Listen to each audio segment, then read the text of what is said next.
Morning, friends. Happy Tuesday. How are you doing? Liz Jones. Meghan has finally won. Yay! Harry's interview and the couple's Beyonce night prove that she's got everything she's ever wanted, and this is why I admire her. Has Liz Jones had a bump on the head? Is she coming over to the light side? The light side is people with a brain, with rational thinking, that can actually understand what Harry and Meghan went through and totally agree with their decision to uproot their life to another country to live in the sunshine and be happy like this. Is the tide turning for the Daily Mail? It's really funny as well. I'll cover this tomorrow, but on the same day this was created yesterday, the Daily Mail also reproduced an article from the New York Times heavily criticising Workshire William and Charles. And the Daily Mail would never write that themselves because we all know they're in the pocket of the British non-working royal family. But to reproduce that article was a significant little jab to William and Charles.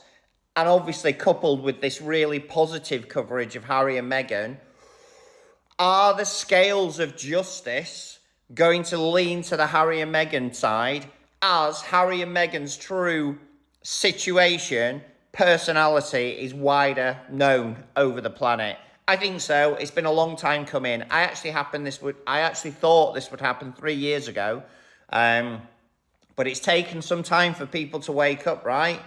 Taxpayer-funded billionaires, lazy. Untaxpayer-funded, genuine people working hard to do good. Which are the public going to support? Probably the unfunded, hard-working, nice family. As ever, have a brilliant Tuesday. Comments are open. Let me know what you think. Thank you, Martin. Hello, Star Spotlight family. Welcome back to your go-to channel for all things royal, celebrity, and media analysis. I'm Michelle, and today we've got a headline that is sending shockwaves through the royal commentary world. Liz Jones, longtime critic of Meghan Markle and a well-known columnist for the Daily Mail, has finally admitted she was wrong. That's right, Liz has done a complete 180 and says Meghan has won. Not only that, but she now admires Meghan for what she's achieved. Yes, you heard that correctly. Admiration from one of Meghan's most consistent critics. Let's talk about why this matters, what triggered it, and how this moment fits into a much bigger narrative shift surrounding the Duke and Duchess of Sussex. Now, if you've been following royal commentary for the last few years, you'll know Liz Jones was no silent observer. She has written countless scathing pieces on Meghan, criticizing her for things as petty as wearing a red dress or appearing too confident. Her commentary wasn't just harsh, it was often deeply personal, and it reflected a broader media agenda that never quite accepted Meghan into the royal fold.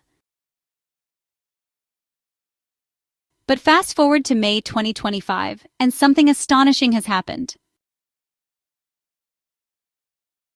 In a new article, Liz reflects on Harry and Meghan's recent night out at the Beyonce concert and calls it clear proof that Meghan has achieved everything she ever wanted. She even says, and I quote, "I admire her for it." That's a sentence I don't think any of us ever expected to hear from Liz Jones. So what changed? Well, for starters, it seems Liz finally acknowledges what so many people around the world have known for years, that Meghan and Harry didn't walk away from royal life for fame or money. They walked away to protect their peace, their family, and their mental health. And judging by the joy we saw in those Beyonce concert photos, it looks like that mission is accomplished. But it wasn't just Liz's article that signaled a shift. On the very same day, the Daily Mail, yes, that Daily Mail, republished a New York Times piece that heavily criticized Prince William and King Charles. The article labeled William as work-shy and painted a picture of a royal family on the brink of irrelevance. Let me pause here and just say, this is big. The Daily Mail has practically been the PR arm of the royal establishment for decades. They almost never run critical pieces about the senior royals. So why now? Some say it's strategy, others say it's survival. Here's the thing, the public is changing. In the United States, support for Harry and Meghan remains strong. According to recent polls, Americans are far less likely to believe the couple's actions are financially motivated. Even when their popularity takes a dip, many still see them as brave, honest, and relatable. Compare that to the royals back in the United Kingdom, where public trust is shakier than ever. King Charles's reign has had a rocky start, and Prince William's public image has taken a few hits, especially around the issue of workload and visibility. The once untouchable aura surrounding the monarchy is starting to crack. And publications like the Daily Mail? They follow the money, they follow the interest. If more readers are curious about Harry and Meghan, and more people are waking up to the double standards they've faced, then of course the narrative will start to shift. But here's the kicker. The media's obsession with Meghan and Harry has had an unexpected side effect. The more they tried to vilify them, the more curious people became. Viewers, readers, and fans around the world started digging deeper. They watched the Oprah interview, they read Spare, they streamed the Netflix docuseries, and slowly but surely they saw a pattern. They saw the racism, the bias, the smears, the relentless scrutiny. And they saw a couple who said, enough. Harry and Meghan made an incredibly difficult choice to walk away from centuries of tradition and expectation. They moved to California, they built a new life, they started fresh. And while it hasn't always been easy, they found success, freedom, and genuine happiness. And now even their loudest critics are admitting it. What does that tell us?